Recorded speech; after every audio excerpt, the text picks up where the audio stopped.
মহান আল্লাহ তাআলার অশেষ মেহেরবানিতে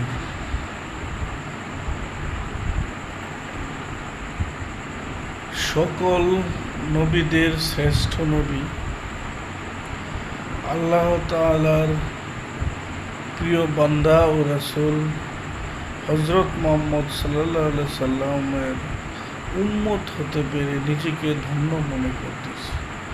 হযরত মুহাম্মদ সাল্লাল্লাহু আলাইহি সাল্লাম ছিলেন সকল নবী ও রাসূলদের মধ্যে শ্রেষ্ঠ। ওনার উপর নাজিলকৃত আল কুরআন সকল ধর্মগ্রন্থের শ্রেষ্ঠ গ্রন্থ। মানব সৃষ্টি লগ্ন থেকে আজ পর্যন্ত অর্থাৎ কিয়ামত পর্যন্ত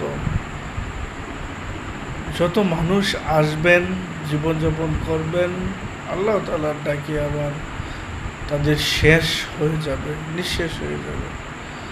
সকল কিছুর মাঝে শ্রেষ্ঠ জীবন বিধান হচ্ছে আল কোরআন। এটা ফাইনাল জীবন বিধান আল কোরআন। হাজার বছর পরেও, হাজার হাজার লক্ষ কোটি বছর পরেও এই জীবন বিধান থাকবে আধুনিক, সময় উপযোগী, বাস্তবসম্মত, পরিবারের জন্য, রাষ্ট্রের জন্য, বিশ্বের জন্য, সকল মানুষের জন্য আধুনিক মানবিক এক আদর্শ জীবন ব্যবস্থা। সেই আদর্শ জীবন ব্যবস্থা মহান আল্লাহ তাআলা ওনার প্রিয় বান্দা ও রাসূল হযরত মুহাম্মদ সাল্লাল্লাহু আলাইহি সাল্লামের কাছে সর্বশেষে প্রেরণ করেছে। কারণ হযরত মুহাম্মদ সাল্লাল্লাহু আলাইহি সাল্লামের পূর্বে যত নবী রাসূল এসেছিলেন তাদের উপর নাজিলকৃত ওহী কিতাব, এটা আল্লাহ তাআলা পরবর্তী তারা নবী রাসূল দিয়ে সংশোধন করে নেবেন, তাই ওইটা ফাইনাল ছিল না। আমাদের উপর নবী সাল্লাল্লাহু আলাইহি সাল্লামের উপর যে কিতাব, এটা ফাইনাল কিতাব, এর কোনো সংশোধনী নাই, যোজন বিজন নাই, পরিবর্তন নাই।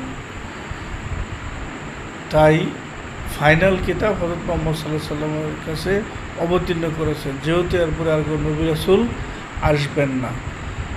আমরা জানি ইমাম মাহদী আসবেন, তিনি নবী ও রাসূল নন, তিনি আল কোরআনের ও হাদিসে অনুযায়ী জীবন ব্যবস্থা ইসলামিক রেনেসাঁ গড়ে তুলবেন, সত্যের জয় নিশ্চিত করবেন।